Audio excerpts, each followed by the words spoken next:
YouTube channel එකත් එක්ක අද මම ඔයගලන්ට කියලා දෙන්න යන්නේ grade 8 හයවෙනි පාඩම චුම්බක ගැන. ඒක මුලින්ම කතා කරන්නේ චුම්බකයක් කියන්නේ මොකක්ද කියලා. චුම්බකයට ආකර්ෂණය වෙන ද්‍රව්‍ය තමයි චුම්බක ද්‍රව්‍ය ලෙස හඳුන්වන්නේ. මේ තියෙන්නේ චුම්බකයක්. මෙතන තියෙන්නේ චුම්බකයක්. චුම්බකයකට අග්‍ර දෙකක් තියෙනවා, N සහ X කියලා. ඒ කියන්නේ සවුත් සහ නෝත්, උතුරු සහ දකුණු කියලා දිශා දෙකක් තියෙනවා. ඊට පස්සේ මෙතන තියෙනවා චුම්බකයක ආකර්ෂණය වෙන ද්‍රව්‍ය චුම්බක ද්‍රව්‍ය ලෙස හඳුන්වනවා. ඊට පස්සේ මෙතන තියෙනවා චුම්බක වර්ග දෙකක් තියෙනවා. එකක් වාණය වලින් සෑදූ චුම්බක සහ පෙරහත් වලින් සෑදූ චුම්බක. වාණය වලින් සෑදූ චුම්බක පෙරහත් වලින් සෑදූ චුම්බක වලට වඩා බලයෙන් ගොඩක් අඩුයි. නමුත් පෙරහත් වලින් සෑදූ චුම්බක බලයෙන් ඉතාම වැඩි. ඒක හින්දා අපි ගොඩක් උපකරණ වලට උදාගන්නේ පෙරහත් වලින් උදාගත් චුම්බක. මේ තියෙන්නේ චුම්බක ද්‍රව්‍ය. මේක තමයි චුම්බකයක ද්‍රව්‍ය. මේ තියෙන්නේ වාණය වලින් සෑදූ චුම්බකයක ද්‍රව්‍ය දෙක. X සහ නෝත්. මෙතන චුම්බකයේ යකුඩු වැඩිපුරම තවරී ඇති ස්ථානයේ පැහැදිලිව හඳුනාගත හැකිය. මේ ස්ථානවල චුම්බක බලය වැඩිපුර පැවතීම මීට හේතුවයි. චුම්බකයක චුම්බක බලය වැඩිපුරම ක්‍රියාත්මක ඇති ස්ථානය චුම්බක ද්‍රව්‍ය ලෙස හැඳින්වේ. ප්‍රධාන චුම්බක ද්‍රව්‍ය දෙකක් තියෙනවා. මම ඉස්සරහට ඔයගලන්ට කිව්වා උත්තර ද්‍රව්‍ය සහ දක්ෂිණ ද්‍රව්‍ය කියලා. මේ තියෙන්නේ පෙරහත් වලින් සෑදූ චුම්බක කිහිපයක ද්‍රව පිහිටන ආකාරය.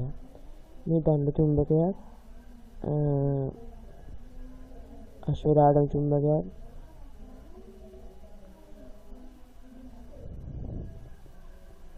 මේ තව වගේම චුම්බක චුම්බක, මේ වක්‍රාකාර චුම්බකයක්. මේ නෝත් සවුත්. ඊට පස්සේ අපිට ඊළඟට කතා කරන්න තියෙන්නේ චුම්බක ද්‍රව හඳුනා ගැනීම.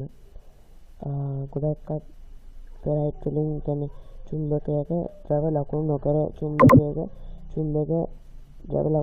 ද්‍රව ලකුණු හොයාගන්න ක්‍රම ගොඩක් තියෙනවා. මේ තියෙන්නේ 5ක් තියෙනවා අපේ පිළිපොතේ. එක තමයි චුම්බකයක මාලිමා භාවිතයෙන් චුම්බක ද්‍රව හඳුනා ගැනීම. දෙක තමයි චුම්බකයක නූලක් ආධාරයෙන් තුලිත ලෙස එල්ලූ විට හැරී පවතින දිශා අනුව ද්‍රව හඳුනා ගැනීම. චුම්බකයක ස්ටයිරෝෆෝම් හෝ කිරල ඇබයක රඳවා ජලයේ පාකල විට හැරෙන දිශාව අනුව ද්‍රව හඳුනා ගැනීම. අනිත් එක තමයි චුම්බකය අසලට දන්නා ද්‍රව සහිත වෙනත් චුම්බකයක ලං කළ විට සිදුවන ආකර්ෂණ හා විකර්ෂණය සුළින් ද්‍රව හඳුනා ගැනීම.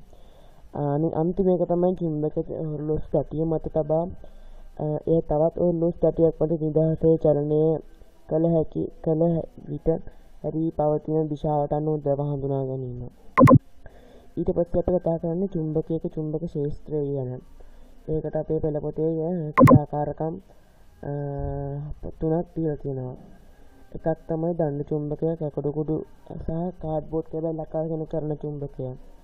අනිත් එක තමයි දණ්ඩ චුම්බකයක්, යකඩ කුඩු චුම්බක ඇතුළු කළ හැකි ප්‍රමාණය පරීක්ෂණාලයක් උස බීකරයක් සහ ලෙසරින් හෝ පොල් තෙල් අඩං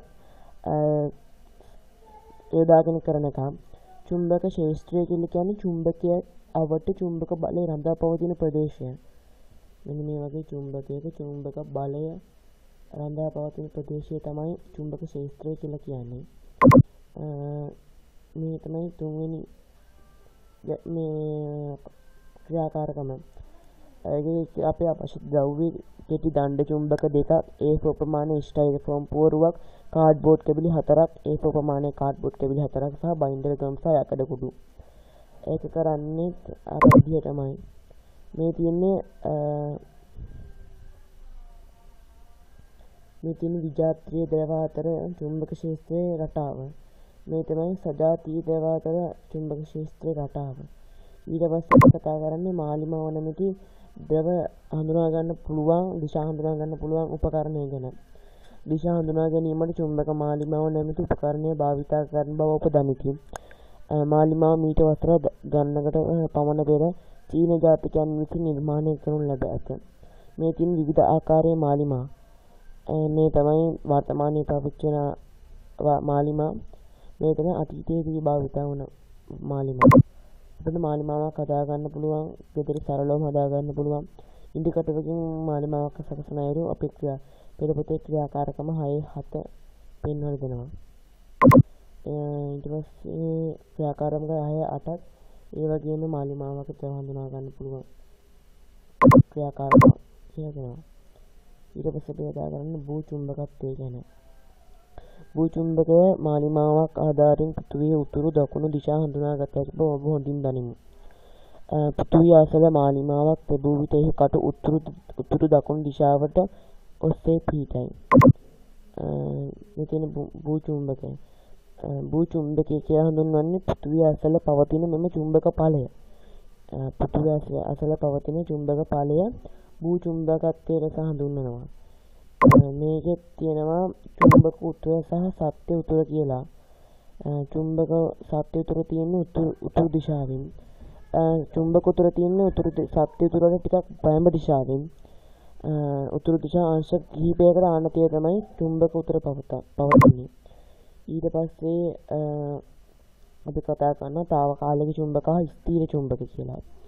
චුම්බක ප්‍රයෝජනෙ ගැන ඇති බොහෝ අවස්ථා පිළිබඳ ඔබ අධ්‍යයනය කළ විට චුම්බක ආකාර දෙකක් හඳුනාගත හැකිය. ඒවා පහළ දැක්වේ. ස්ථීර චුම්බක සහ తాවකාලික චුම්බක කියලා තමයි අපි හඳුන්වන්නේ. අපි කතා කරනවා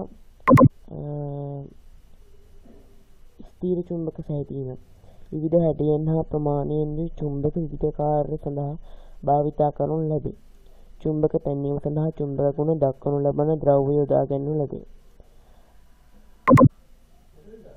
ඊට පස්සේ මෙතන තියෙනවා මේ විද්‍යුත් චුම්බකයක්, මේ වාමය වලින් තැනු ස්ථීර චුම්බකයක් සහ මේ පෙරහත් වලින් තැනු ස්ථීර චුම්බකයක්. මේකෙන් ගොඩාක් ප්‍රබල විද්‍යුත් චුම්බකයක්. ඊට පස්සේ චුම්බක ද්‍රව්‍යමකින් ස්ථීර චුම්බක නිර්මාණය කිරීමට ආකාර දෙකක් කරන්න පුළුවන්. ඒ කියන්නේ ස්ථීර චුම්බකයක් හදන්න පුළුවන් ක්‍රම දෙකකුත් තියෙනවා. ඒ විද්‍යුත්කමේ සහ ස්පර්ශ ක්‍රමය කියලා.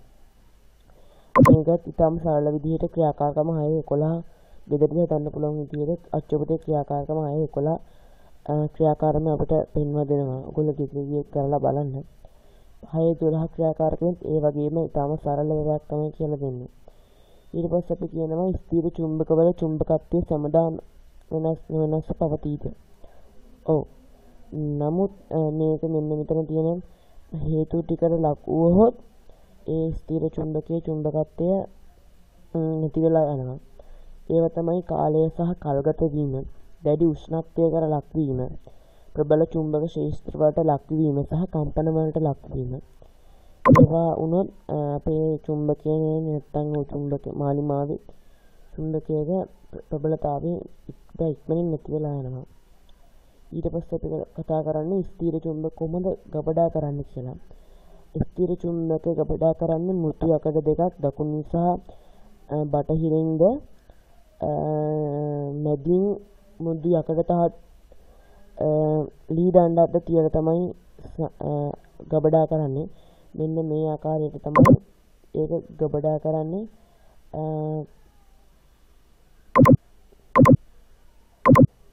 මෙන්න මේ ආකාරයට තමයි ස්ථීර චුම්බකයක් ගබඩා කරන්නේ.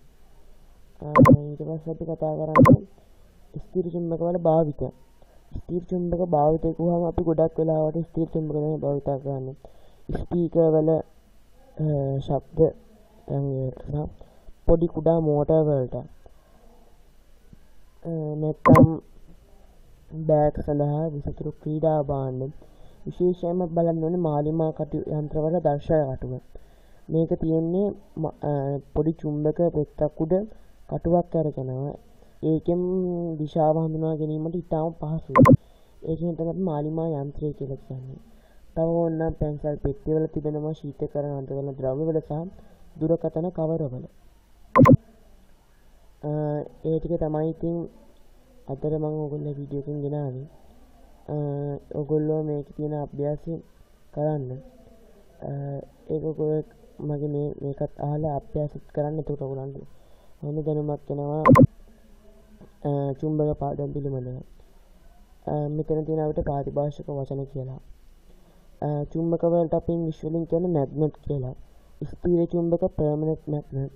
චුම්බක ක්ෂේත්‍ර magnetic field. භූ චුම්බකත්වයේ geomagnetism. මාලිමාවට කියන්නේ කම්පාස් කියලා. විද්‍යුත් චුම්බක කියන්නේ electromagnet. චුම්බක ද්‍රව magnetic pole. චුම්බක ද්‍රව magnetic materials. වානේ steel. ferrite මුදු යකඩ soft iron. උත්තර ද්‍රවය north pole සහ දක්ෂිණ ද්‍රවය south pole කියලා තමයි හඳුන්වන්නේ. ඉතින් මම හිතනවා ඔයගොල්ලෝ මොනවා හරි මේ වීඩියෝ එක නරකට කියලා. ඉතින් අපි ඊළඟ වීඩියෝ එකෙන් ඔයගොල්ලන්ට හම්බෙමු. ඊළඟ වීඩියෝ එකට මම කියන්නේ 7 වෙනි පාඩම. ඒ කියන්නේ ධාරා විද්‍යුත් පිළිබඳ මිනුම්. ඒකත් එක්ක ඔයගොල්ලෝ දිගටම ඉන්න කැමති නම් මගේ YouTube channel එක subscribe කරලා like කරන්න සහ comment කරන්න. මේක දන්නේ නැත්නම් ඔයගොල්ලෝ යාළුවන්ට share කරන්න. ඉතින් අපි ඊළඟ වීඩියෝ එකෙන් හම්බෙමු. මේ තමයි SL Lesson YouTube